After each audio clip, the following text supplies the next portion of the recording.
I think the question really is deep decarbonization. What does it mean? Can I have the previous slide for a minute? I went too fast. Deep decarbonization, what does it mean?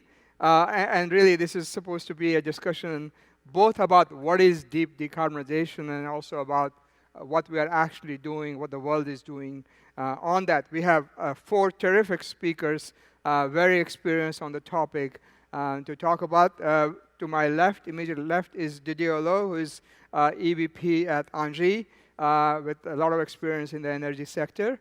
Next, we are very pleased to have Artur Runge-Metzger, who is the director in the European Union in the Director General of Climate Action at EU.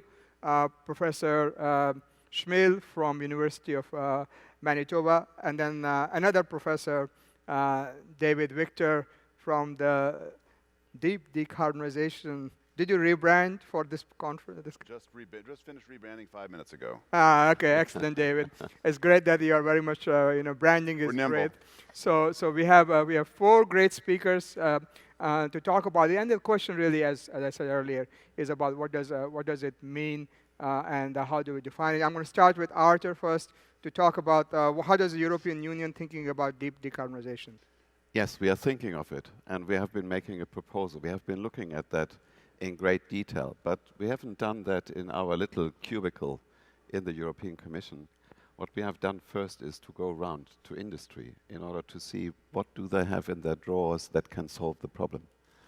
And that was quite an interesting conversation, because there was the electricity sector saying, electricity, that's the way forward.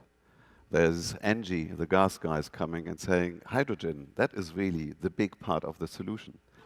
The next ones was the fuels industry. They were saying, power to X, as it's called in Europe, synthetic fuels, that is the way forward. And then circular economy. And then, of course, there's this big group of industry working on energy efficiency. And when we looked at that in detail, we found that none of these different pathways that industry was telling us that would really get us to deep decarbonization will work on its own. To be honest, we need everything together. And I think that will you see here in this little graph, which shows European emissions, how they have developed until today, how they're going to develop until 2030, and for that we have set the legislative framework already, and we are now thinking of what needs to be done between 2030 and 2050. And you can easily see every sector will have to contribute. Energy sector is probably one of the easiest. We know most of the technologies that we will have to deploy. What we also see is the big success of renewable energy, but there's other clean energies European member states want to embark on, like nuclear energy, in order to make the energy mix clean in the coming years. And gas is definitely going to play. I think I don't have to mention that because that is going to be also a talk here. Is also going to help there because we have biogas, decarbonized gas that will also help us. Transport is something I think where we are at the start of a big revolution. But electrification alone is not going to, I think, do the trick. We have heavy-duty vehicles where we will need fuels still, but there will have to be clean fuels, and biofuels is one part, biogas is another one, hydrogen is a third one, and then you can go to shipping, you can go to aviation, and probably in aviation, at least in our calculations, we will need still some fossil fuel, which we will have to offset with removals in the year 2050, because that's also clear from the graph. If you look at 2050, we are not running out of emissions, greenhouse gas emissions. There will still be some, because there's some sectors, some processes that you cannot easily decarbonize. But what you will see here is it's practically the biggest one, agriculture, because cows, sheep, we cannot stop them doing what they do. And I think as long as we want to see them on our plate, we will have them around and they will do what they do.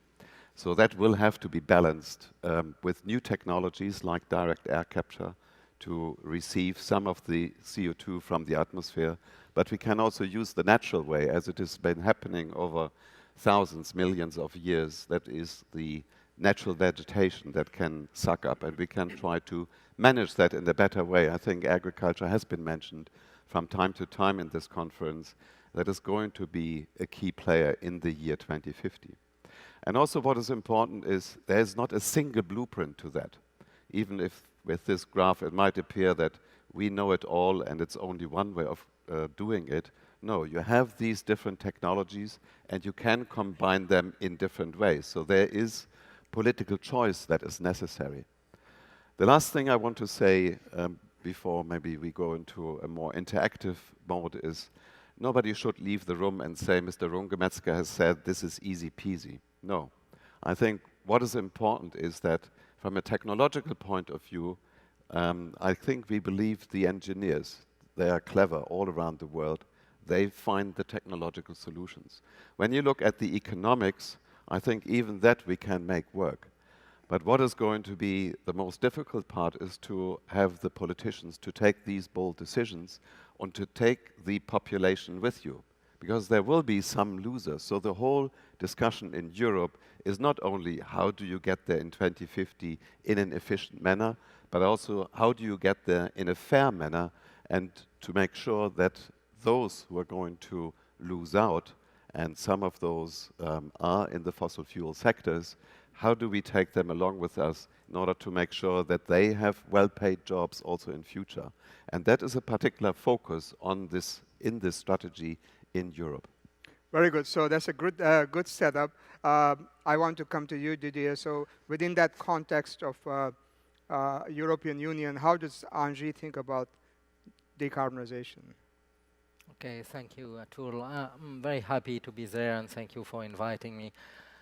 The first remark I would like to make is that we have observed a recent shift in the path to decarbonization, that we are moving from a push from government towards a pull from enterprises and local authorities, and in some cases citizens. And obviously it's very clear here in the US, where California is probably more important to decarbonization than the federal government. But we see that happening even in a centralized country like France, where we see both enterprises and local authority to take the lead and decide that they want to be fully decarbonized as early as 2050, in some cases even earlier than that. That's the first remark I wanted to do. Second one is that we strongly believe in ENGIE that energy efficiency is the first resource we need to mobilize. The best decarbonized energy is the one you don't have to consume. And there is still a lot to be done in that respect. And the way we see our mission today is really to help our customers, be it local authorities, industrial and commercial customers, individual customers, to do their own zero carbon transition by providing them with solutions which are fit for their purpose, which are taking the complexity out of their hands and in our hands, because as Artur said, nothing of that is so easy as it looks. It will take a lot of engineering, a lot of thinking, designing, and to make it work. We have to come with the solutions where it is financed, because a lot of our customers either don't have money or do not want to put their money on something which is not at the core of their own business, like energy supply is. And by doing that, we want to provide what we call zero carbon solution as a service. That means that we will take all the complexity, all the financing, all the building with us and provide the solution as a pay-as-you-use-it basis. And that's the way that we are accelerating this revolution, where, once again, local authorities, enterprises, citizens have taken decarbonization in their hands. Okay. I want to come to the other side of the ocean here and go to you, David. What does your institute is focusing on in decarbonization? Yeah, so when you look at the global emissions, you don't yet see it in the data. Last year the emissions are up 2.6%. At the end of the day, what matters is the global picture. This is a globally mixed pollutant. And so what we're doing is trying to understand how political and economic forces, and also resistance in existing infrastructures, how those ultimately affect the rate at which decarbonization can happen in the real world. And I think I'm really worried there's a disconnect between people who are imagining scenarios and doing fancy charts and have all kinds of complicated, exciting schemes to decarbonize. There's a disconnect between that work and then the kind of practical nuts and bolts of how do you actually make this decarbonization happen on the ground. It strikes me that real decarbonization is not going to happen globally, but it's going to start in niches. The EU is trying to do this. California is trying to do this. There's all this clutching and gearing. Experiments are going on. Some succeed, others fail. A lot of money is being spent. Some people are learning that they're decarbonizing with renewables and emissions are going up. And so they're kind of trying to figure this out. And I think what they've also recognized along the way is that the leaders in this area need to talk a little bit less about how awesome they are as leaders and a lot more about how leadership generates followership. Because at the end of the day, it's how these technologies scale from these early niche markets up to the globe. You know, it's the EU, California, the other jurisdictions that are out there being leaders are maybe 10% of global emissions, depending on how you count. And they're doing a lot to try and control emissions. And so ironically, the more successful they are, the less relevant they become to the problem. And so the more important it is for us to be talking about followership, about how the whole energy system changes, the rate at which it can change, and not just how awesome we are as leaders if we're doing things that are incredibly expensive and nobody's going to follow. Yeah. So Vaclav, we know that you are skeptical about the pace. I'm shocked you're skeptical. of decarbonization, but there is power sector, we have made some progress. Well, I'm the wrong guy on this panel. I have to correct you, Atul. I'm no expert on decarbonization, even less so on deep decarbonization. Look, it's like with babies. Every pediatrician will tell you there is milestone, right? Baby has to first lift up the head, then crawl, you know, then stand up, then run. And as David said, we are nowhere near of any of these milestones because except for the year 2015, depending how you count it, where we had either a minor increase or they're flat. We've been going up every year since whatever, 1750, except few years in 1930s because of economic crisis. So we set another global record, and as David rightly said, the global thing is the only one which matters. This is a new situation. It's not like this acid rain, right, when we worried about how much rain will be in Northeast US or in Germany. It's the global thing. So we set another record, 37.2 billion tons of CO2 last year. We will set another record this year. And when you look at the main actors, I see every main actor is actually contributing. This country, okay, they maybe just move from coal to gas, but as you very well know, you people are on your way to surpass Saudi Arabia plus Russia in total crude oil production, really. So this is certainly not moving to any decarbonization. You look at Europe. Europe may have done lots of so-called decarbonization, but they are flying much more intensively than almost anybody else by hundreds of millions. You go to Europe, every bus has the sign, you know, Amsterdam to Cyprus, 20 euro. Well, why wouldn't you fly for 20 euro, right? You know, you look at China, 10 years ago, you could finally have a Chinese tourist. A few years from now, there'll be 150 million Chinese tourists flying intercontinentally.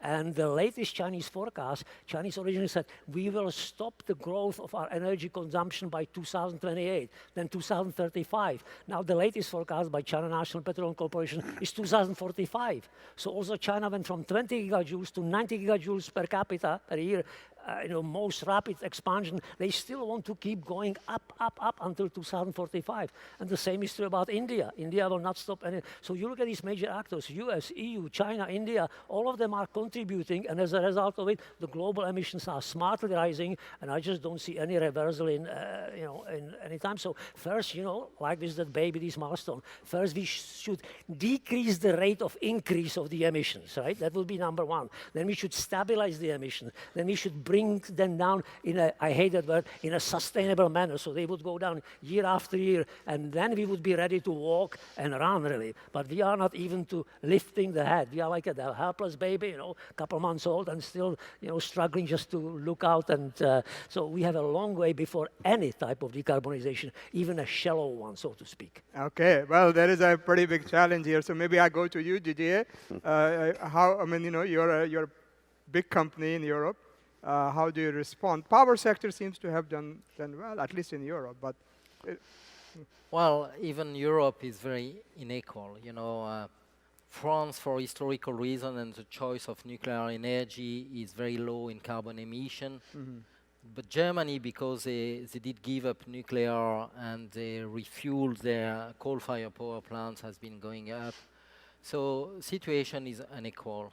As far as we are concerned, we are getting completely out of coal. We have only 6% left of our power production, which is coal-fired.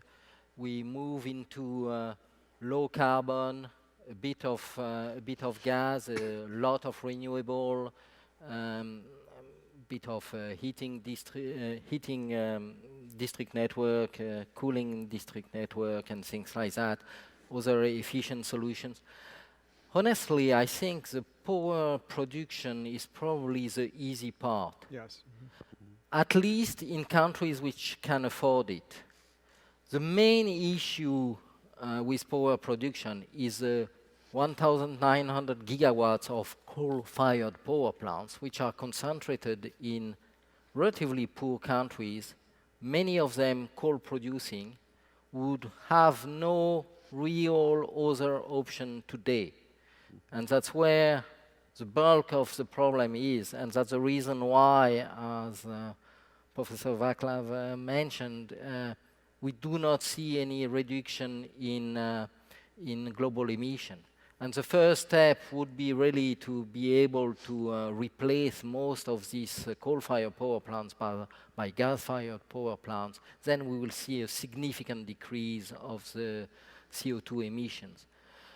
So on one part, it's the easiest part, and even that is not happening in an equal way in all parts of the world. It's happening in some countries, but some countries are still resisting, be it China, India, Indonesia, you name them. Yeah, so Artur, I may come to you because it's a big challenge, right? I mean, Europe can do, and you just showed Europe will do a lot, but in the big picture, and as David rightly pointed out, more you do, the less impactful, less impactful it becomes. So how do you kind of solve this globally? I think I would, I totally agree with David that we need followers. And that is the whole model that is here.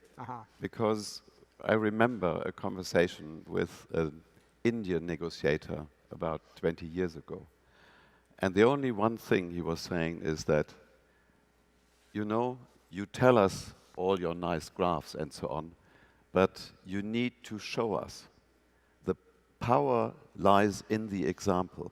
And I think that is what Europe tries to do. And emissions in Europe have not been going down since 1999. No, they have been going down since 1979. At the same time, we have been growing our economy. Many people have become wealthier than they were ever before. And this is the path we just want to continue into the future.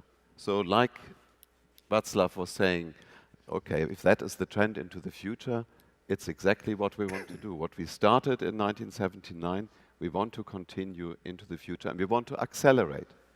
And in terms of acceleration, true, that is difficult, because difficult decisions will have to be taken.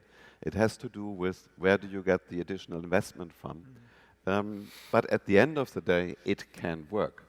And look, for instance, this whole question about moving out of coal in Europe. It's still very difficult in those regions where coal is being produced. But it's now that the member states have started, governments, to start a conversation with those regions and to say, how are we going to move forward? I think the most recent example is the Spanish government that has cut a deal with the trade union saying, okay, over time, we will phase down coal and we will move out of coal. The same, the political decision is there in Germany. And if you look at the latest Polish energy plan, there's clearly a move forward to diversification.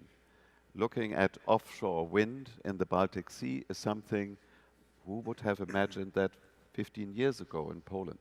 So it is changing on the basis of the example. And this puts us into business, because many of the things we will be doing and producing in terms of technologies, we will also see them in other parts of the world. We have seen that, I think, with wind technology. We have seen that solar was moving from Europe into other parts of the world. And if you look at the massive economies of scale we have created, we are even running behind our own models. Kind of recalculating, and then over a year later, it is cheaper than it was what we assumed.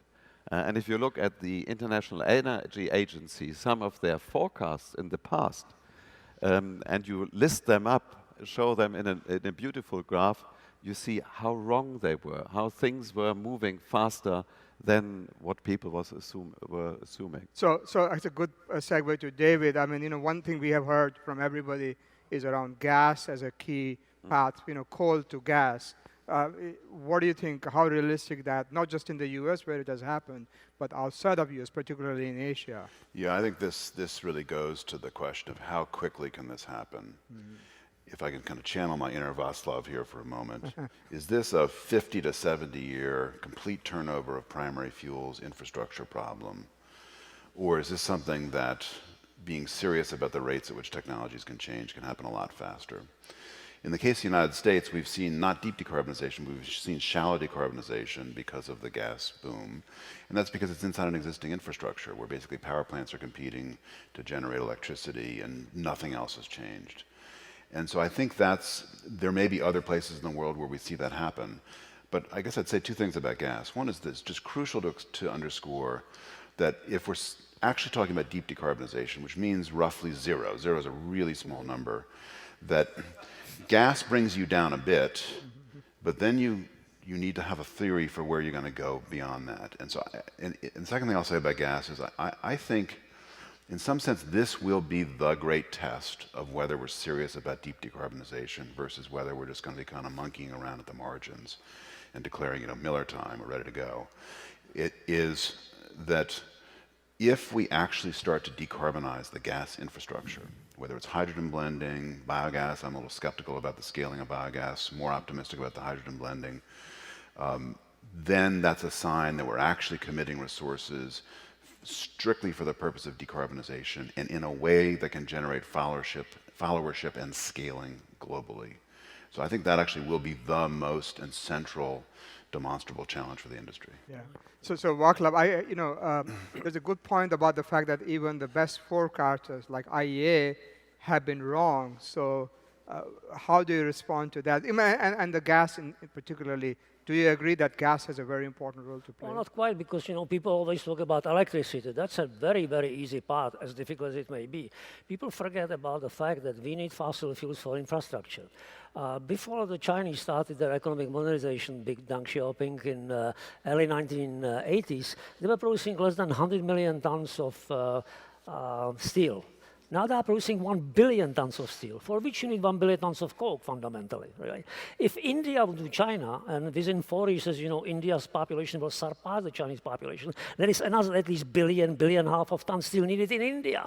And if Africa, where 2 billion people will be born in the next 50 years, will do half of India, there is another billion plus needed, right? And we have no way how to produce that amount of big iron to make into steel on scale from hydrogen by next Monday or next year or next 3 years, because we are talking about billions of tons here, right? The other part is that you have to feed these people, right? So China is stabilized, but India is still going up, and Africa will be going up mightily. Africa is almost using no nitrogen fertilizer compared to Asia. It's very minimum, 10, 20 kilograms per hectare compared to hundreds of kilograms per hectare, up to 500 in, say, Jiangsu province. Well, all of that stuff is made by Haber-Bosch synthesis. Right? Again, we do not have on-scale production to do anything else rapidly, which means tremendous amount of natural gas or coal or oil, because you can get different feedstocks, right? So these are the things, you know, plus we have cement, right? The world is now producing 4 billion tons plus of cement, of which China is 2.3 billion tons. So again, India would need another 2 billion tons, Africa, and again, on scale, we have no way how to make billions of tons cement without fossil fuels. It's possible to make steel and to make cement and to make ammonia without fossil fuels, but not on the scale of billions of tons which we need in a hurry. It's not going to happen in 5 or 10 years, right? So electricity is almost no problem compared to these real, and these are what I call the material pillars of civilization: ammonia, steel, concrete, right? So I will come back to you, Artur, in a minute, but Didier, you want to respond to what Vaclav is saying? Yeah, I fully share his view. Electrification is the easy part. Compared to steel making, compared to aviation, compared to cement, I have no solution for cement.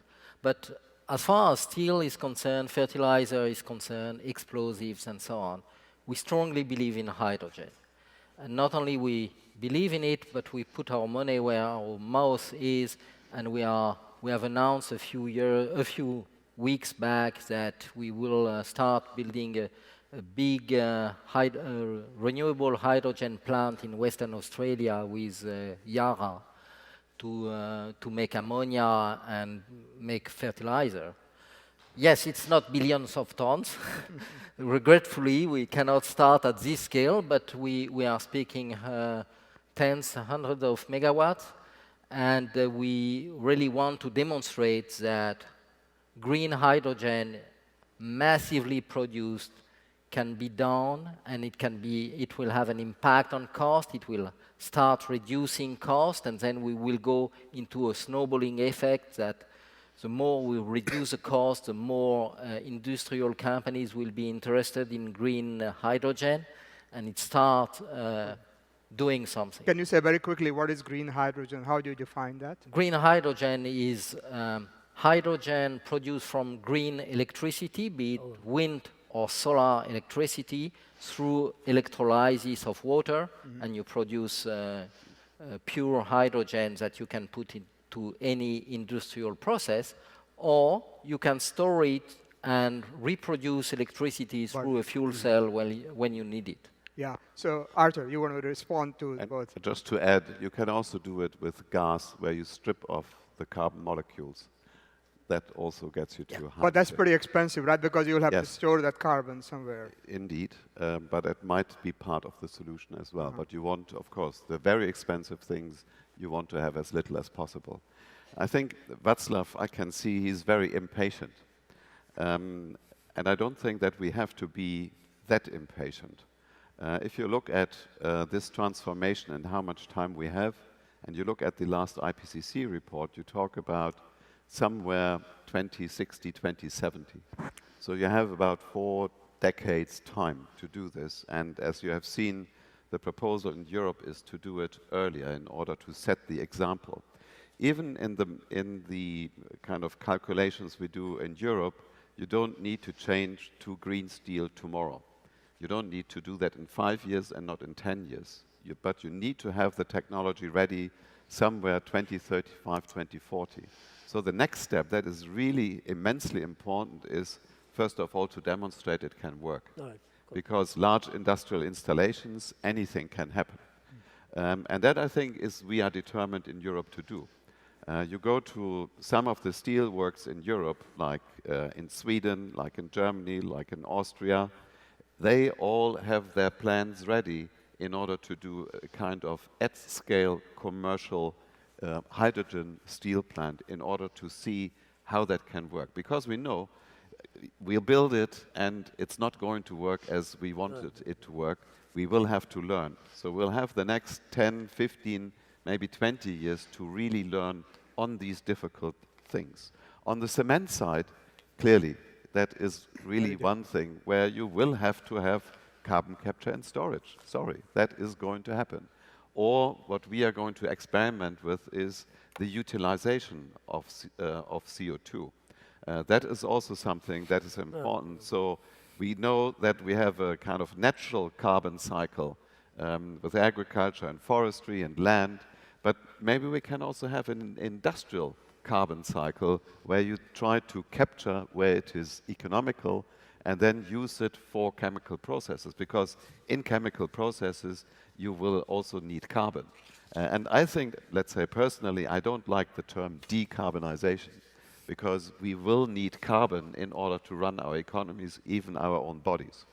Yeah. So David, I'll come back to you, Vaclav, about your impatience, but David, you want to respond? I just wanted 3 brief comments. The first is, we don't really know how much time is left. I mean, I think there's actually a lot of inconvenient information coming out of the climate science community. I was part of a team that had a little essay in Nature in December pointing out that the rate of warming is now accelerated even faster than the 1.5 report suggests, and so on. So, but as a political scientist, which is the true dismal science, you can say that because the politics are hard in terms of controlling emissions, the world is likely to under-mitigate emissions and therefore be forced to over-adapt, because the politics are totally different. Mitigation requires lots of cooperation, upfront expenditures, goring existing industries. I mean, it's kind of unpleasant for distant, uncertain future benefits, mostly in other countries, and so not surprising we haven't made a lot of progress on that problem, whereas adaptation, the benefits are more proximate.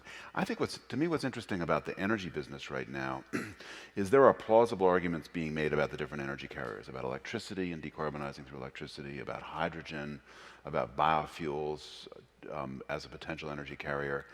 And this is really different from even a decade ago, where when you woke up in the morning in this business, you did the same thing you did yesterday. And today, it's really different. But I think this goes to what Didier was saying about the snowballing effect. I think the snowballing around these early investments as people figure out which niches work, the snowballing is partly about demonstrating the technologies and actually more about demonstrating the credibility of the new markets. That right now you got all these companies that know they've got to do something about this, but they don't know what to do, and the credibility of the policy signals, the credibility of the existence of the markets is kind of uneven at best. And so it's not surprising that there's kind of a hanging back and trying to figure out what's actually going on. So you are in favor of let many experiments take place, and some will fail, some will succeed. That's what you would recommend? Yes. My guess is that from a political point of view, when we look back at this, assuming we do something and emissions don't keep going up 2.6% per year, in which case I guess people are hunting for other planets, that my hunch is that we're going to end up investing more in renewables as a strategy for decarbonization than would be optimal. So as an analyst, that horrifies me a bit, just kind of interested in capital efficiency. But as a political scientist, I can completely understand it, because almost everywhere in the world, the politics around renewables are much more favorable than the politics around almost anything that's in the decarbonization business. Yeah. Vaclav, I think the point, if I understood you and correct me, that you were saying that China and India, there's already a lot of spent capital, which is going to stay for a long time. So changing that is going to be, take time. Perhaps you can go ahead. Because this popularity, there were years. Now it's slowed down, but there were years between 2005 and 2012 when China was installing every year more capacity than the total capacity in France or Germany and UK every year, and most of it in coal. Really. It's got to be amortized, right? We are talking about trillion plus invested really there. Plus, it's not only cement, and it's not only primary iron, pig iron, and it's not only ammonia. As I always remind people, everything what they have on their bodies now came on a container ship from China. Right? And I've done lots of calculations, lots of studies. Show me how you can decarbonize container shipping or bulk shipping.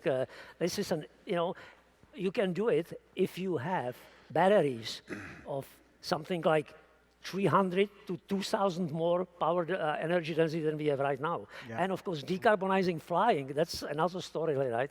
We will not see my favorite, 787, we will not see electric 787 anytime soon. No. Right?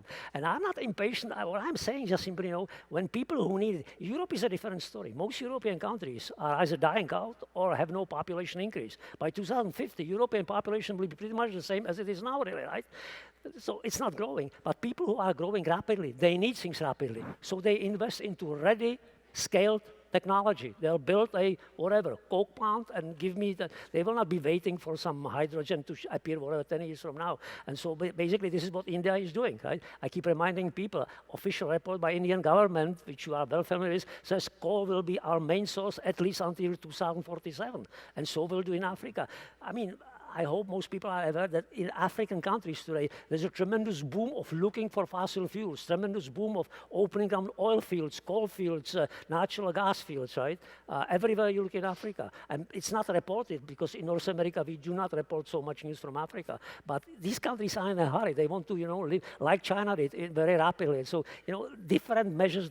What can happen in California when people are rich? What can happen in Europe where population is stable and relatively rich also? This is a different story what can happen in India or sub-Saharan Africa. That's all I'm saying, right? So, Artur, you have a response? Or? No, I think on many things I agree with Vaclav that I don't think that we will see big electric container ships.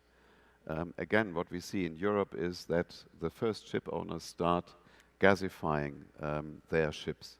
And that is the first step towards either clean gas, so that means biogas, or you move down the road of hydrogen, or you go via electricity and methane. So there's different pathways that you can imagine. And the same is true for planes. I hear there's an excitement about electric planes in Norway, but I also believe that a 747 is never going to fly on electricity. And there is where I think even in our calculations now we can't see a complete maybe I call it defossilization of the kerosene will be there also in 2050. But it will be a smaller amount than kind of what we would have thought. And sure. well, Artur, can I ask this question? Because if you look at the pie chart of carbon emission, electricity is only 25% globally, right? So, and then if we say, well, industry is difficult, cement, fertilizer, transportation is difficult, then we have a big part of that pie chart which is difficult. Okay, it's difficult, but it can be done. In terms of technologies, yes, over time. And that is, I think that is the task of the politicians to make sure that we stage that in the right way. And let me just give you an example from Europe, because I was myself part of that. About 12 years ago, kind of we had a grand plan saying, we need in Europe 12 demonstration plants on CCS. And we were putting a lot of money into that. And how many have we really seen? None. Thank you. You know the answer. Even I have in my pocket here 300 million euros that was set aside for the plant in the UK, which is not going to be used. So it's still in my pocket. And it's very clear, if you look at the economics, with a carbon price that is around 5 euros or 7 euros, this is not going to happen even in operational terms. And when I was last year in November, I was at a big CCS conference. And of course, we know the technology. We know how to do that. It's being done in reality with enhanced oil recovery, for instance. So it's not something that we have to reinvent. Still, the economics will not work. And they will not work probably not until the mid-30s or even later. So the CCS industry that is out there, kind of the business plan is going to be difficult. It will work on enhanced oil recovery, but on other things is going to be very hard. But they will get because I want to get a reality check from business. There's one business. Do you want to do the unreality check first? Yeah, go ahead, yeah. So no, but I think this is exactly the point, is that we initially thought that we were going to get CCS into action with big demo projects. And then we realized we didn't have the reliable market signals. And so now new business models are emerging. The technology is emerging in different niche markets and more slowly, but is probably more decisively this time around than previously. And I think that's true in almost every segment. There's a lot of things that are difficult. If they were easy, we would not be up here. So this is an employment program for us. Lying on the floor. But that's the nature of this, is we go off and we try these different things. You know, the same is true even in aircraft. The very first scientific paper I wrote was about liquid hydrogen-powered aircraft, and so I'm waiting for the A380 to be hydrogen-powered. Yeah. I mean, go ahead, yeah. I will bounce on this one. I think really what is worrying me is that none of the aircraft making companies is being serious about decarbonization. Where, because it's a highly centralized industry, it's possible to work on a fully hydrogen-fueled airplane. There is no technological showstopper. It can be done. And it has to be done very early because it takes 20 years to go from the first design to certification of an airplane. If they don't start now, they will never be ready for when we need fully decarbonized air transportation. And it's worrying me because if neither Boeing nor Airbus is doing it, we will do it. Maybe somebody will choose to disrupt them. But I would never take conventional wisdom that air transportation has to be run on fossil fuel as being the truth. I challenge it. There is no obstacle to fully hydrogen aircraft. But Didier, what about the safety issue on the hydrogen? Well, I'm driving a hydrogen car. In fact, I'm driving two of them. And I'm sitting on a 700 bars reservoir, and I'm feeling fully comfortable. If you are not feeling comfortable, go on YouTube. Sorry, it's in French, but you have a video by the commander of the firemen of a northwestern part of France, telling you that he's more comfortable going to the fire with a hydrogen vehicle than with a diesel one. So hydrogen safety is not more of an issue than the safety of any industrial flammable gas, which is the case of methane. And incidentally, ask a fireman what he thinks of a battery electrical vehicle fire. They prefer to fight hydrogen vehicle fire than battery electrical vehicle fire. When a battery electrical vehicle takes fire, the firemen are standing back and waiting until everything is burned. That's the only thing they can do. So safety is a bad reason not to promote hydrogen.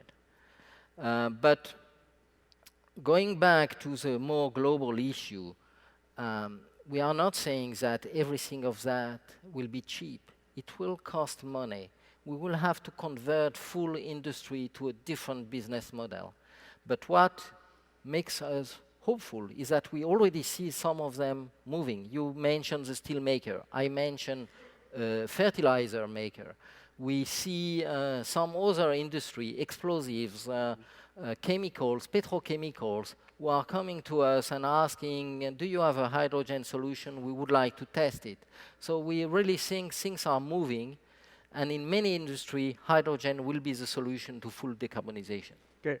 David, you had a point. Just briefly, I think from an engineering point of view, there are actually good reasons to think that a hydrogen-powered aircraft would be safer under crash conditions than a kerosene-powered aircraft because of the mixture of the fuel with ambient oxygen.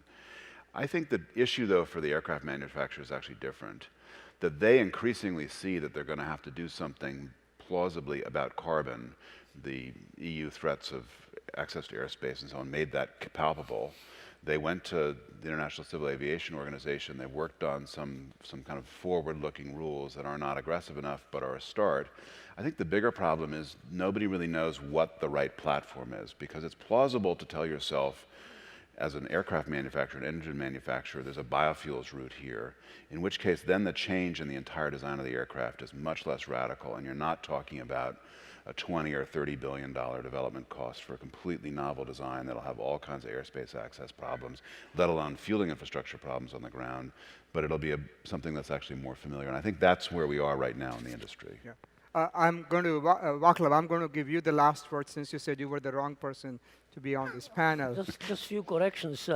20 billion is nothing. 20 billion plus was the cost of developing aircraft, which was scrapped after 10 years, really, right? It was a conventional aircraft, a big 380 in Europe. So to develop hydrogen aircraft on that scale was like probably at least twice as much. Plus, you know, we are flying point to point now. We are not flying hub to hub. We have flights now 17 hours long. So call me again when we'll have a hydrogen aircraft, which will stay in the air for 17 hours from flight from New York to Singapore, really, right? So this is not such an easy thing to do in a hurry. And this is an industry which is, you know, multi-trillion-dollar industry. And these industries are embedded and they are resistant to rapid change. Absolutely no doubt about it. But Vaclav, what is your, I mean, give us a optimistic answer. We know you're a realist. He's the wrong guy for that answer. I never forecast. Because you see, I remember when we came to US from Europe in the early 70s, people are telling me by this time everything will be a nuclear aircraft, right? You know, there were to be nuclear ships, small modular reactors in your basement, everything was to be nuclear. By this time, US should have generated zero, not only from traditional, you know, pressurized water reactor, but everything should have been fast breeder reactor by this time. When you are old, you know, you've seen these things coming and go, so I always tell them, when they sell it in Walmart or Home Depot, call me then, really, right? You know, so just wait until. You know. Well, I'm sorry we are out of time. So I mean, this is a very important topic. I am going to bring all of you back next year so that we can hopefully move the ball forward a little bit. This is a very difficult topic, but please join me in thanking this very, very outstanding panel.